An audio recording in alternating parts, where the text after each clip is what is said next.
Hello friends, welcome to Amit Sharma academy.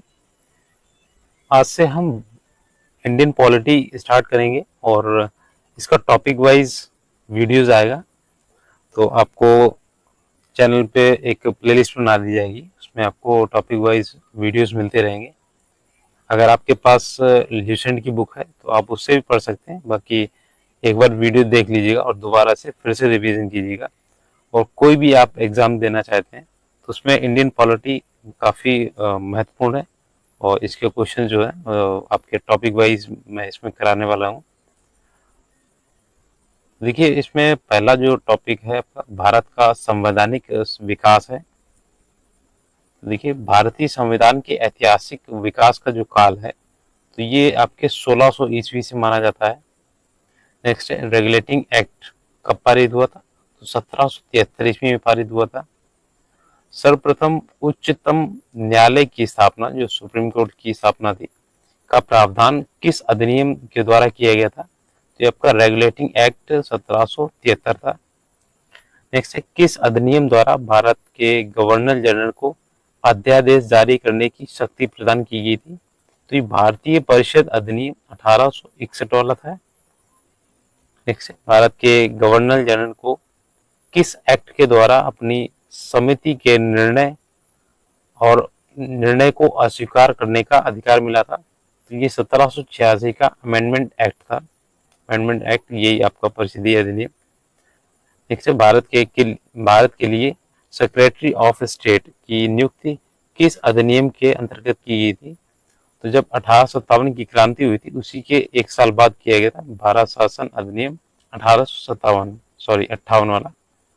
Next है किस अधिनियम के अधीन अप्रत्यक्ष निर्वाचन के सिद्धांत को मान्यता दी गई थी? जबकि भारतीय परिषद अधिनियम 1892। ठीक है। नेक्स्ट है द्वैध शासन की प्रांतों में पद्धति का प्रारंभ कब किया गया था? तो ये 1919 में किया गया था और मार्ले मिंटो जो सुधार है वो 1909 में किया गया था। ठीक है। विधायी कार्यों को प्रशासनिक कार्यों से पृथक करने की जो व्यवस्था है किस चार्टर एक्ट के द्वारा की गई थी? तो चार्टर एक्ट 1853 था। नेक्स्ट है भारत में ईस्ट इंडिया कंपनी के शासन को किस अधिनियम के द्वारा समाप्त किया गया था? तो ये भारत शासन अधिनियम, ये आपका 1858 था। ठीक है। क्रांति के बाद का ही है। देखिए, मिंटो मार्ले सुधार, इसे मार्ले मिंटो भी बोलते हैं, किस अधिनियम को कहा जाता है? तो ये भारतीय परिषद अधिनियम 1909 को। मोस्ट इंपॉर्टेंट है, बहुत पूछा जाता है। अगला देखिए, मार्ले मिंटो जो सुधार बिल है किस वर्ष पारित हुआ था? तो ये 1909 में ही पारित हुआ था, जिस टाइम आपका ये अधिनियम बना था। अगला देखिए, जो महारानी विक्टोरिया को भारत की सामग्री कब नियुक्त किया गया था या घोषित किया गया था? तो 1877 में किया गया था।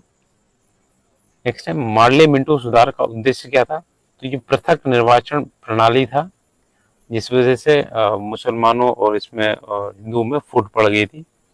देखिए, मुसलमानों के अतिरिक्त निर्वाचन मंडल प्रारंभ में किसके द्वारा लाया गया था? तो ये मिंटो मार्ले सुधार था। हालांकि सुधार नहीं था, ये फूट करने वाली राजनीति थी इसमें। ये 1909 में आया था। मॉन्टेग्यू चेम्सफोर्ड सुधार में प्रावधानों का क्या सार था? तो प्रांतों में दोहरा शासन। ठीक है, द्वैध व्यवस्था थी इसमें, द्वैध शासन वाला। ये 1919 में आया था। ठीक है। किस अधिनियम को मॉन्टेग्यू चेम्सफोर्ड सुधार के नाम से जाना जाता है? ये देखिए आपका भारत शासन अधिनियम 1919। नेक्स्ट है भारत के संघीय व्यवस्था के लिए किस अधिनियम में पहली बार उल्लेख किया गया है? तो भारत सरकार अधिनियम 1935 में किया गया है। नेक्स्ट देखिए, किस अधिनियम के तहत अखिल भारतीय महासंघ स्थापित करने का प्रावधान शामिल किया गया है? तो ये भारत शासन अधिनियम 1935। नेक्स्ट देखिए, भारत शासन अधिनियम 1935 द्वारा स्थापित संघ में अवशिष्ट शक्तियां किसे दी गई थी? ये गवर्नर जनरल को दी गई थी। नेक्स्ट देखिए, किस अधिनियम के तहत प्रत्यक्ष निर्वाचन सिद्धांत को मान्यता दी गई थी? तो ये भारत शासन अधिनियम 1919 में दी गई थी। ठीक है, अगला देखिए, सर्वप्रथम संविधान सभा के गठन का जो आश्वासन किस प्रस्ताव द्वारा किया गया था? तो ये क्रिस्प योजना थी। नेक्स्ट देखिए, छोटे छोटे टॉपिक्स हैं जो आपको ज़्यादा से ज़्यादा 10 मिनट लगेंगे इसमें। ठीक है, एक एक टॉपिक अच्छे से आप पढ़ सकते हैं और इसे रिवाइज कर सकते हैं, तो आपको अच्छे से याद हो जाएगा। भारत सरकार द्वारा अगस्त जो प्रस्ताव था कब पारित किया गया था? तो काफी पूछा जाता है, 8 अगस्त 1940 ईस्वी में। नेक्स्ट है, राजगोपालाचारी जो फार्मूला है कब प्रस्तुत किया गया था? तो 10 जुलाई 1944 को किया गया था। डेट याद रखिएगा, पूछा जाता है। नेक्स्ट है, अधिशासी परिषद के गठन का प्रस्ताव किस योजना के अंतर्गत दिया गया था? तो ये वेबल योजना थी। ठीक है, नेक्स्ट है कि कैबिनेट मिशन की 3 जो सदस्य जो टीम थी उसमें कौन कौन से सदस्य थे? तो देखिए, पहले थे पैट्रिक लॉरेंस, दूसरे थे स्टोफर्ड क्रिप्स और तीसरे थे एवी अलेक्जेंडर। तो तीनों को याद रखिएगा, पैट्रिक लॉरेंस, स्टोफर्ड क्रिप्स और एवी अलेक्जेंडर, बहुत पूछा जाता है।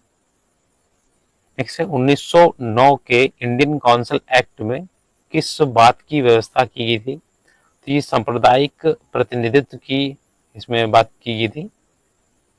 नेक्स्ट है कि बी आर अम्बेडकर और महात्मा गांधी के मध्य 1932 में, तो इसे देखिए 1932 का भी समझौता बोला जाता है, हस्ताक्षरित पूना समझौता। ठीक है, पूना समझौता के नाम से भी जाना जाता है। तो ये हरिजनों के लिए आरक्षण एवं संयुक्त निर्वाचन क्षेत्र की इसमें प्रावधान हुआ था महात्मा गांधी और अम्बेडकर जी के बीच में।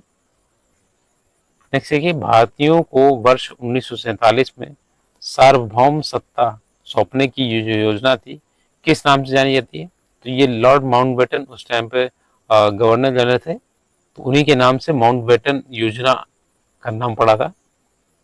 अगला देखिए, भारत की आज़ादी के समय इंग्लैंड में किस पार्टी की सरकार थी? ये बहुत पूछा जाता है, लेबर पार्टी की सरकार थी, याद रखिएगा। किस अधिनियम ने केंद्र में द्वैध शासन प्रणाली को स्थापित किया था? तो ये भारत शासन अधिनियम 1935 था। ठीक है, द्वैध प्रणाली इसमें लागू की गई थी। तो देखिए, ये आपका पहला टॉपिक जो है वो कंप्लीट हो गया। इसके बाद संविधान सभा के बारे में जानेंगे अगले वीडियो में, और ये आपका भारतीय संवैधानिक विकास था जो आपको जानना बहुत जरूरी था। बाकी जो भी आप एग्जाम की तैयारी करें तो इसमें आपको ये टॉपिक्स जरूर मिलेंगे, और अगर वीडियो अच्छा लगे तो प्लीज़ शेयर कीजिएगा फ्रेंड्स के साथ में और लाइक कीजिएगा, थोड़ा सपोर्ट दिखाइएगा। Thanks for watching.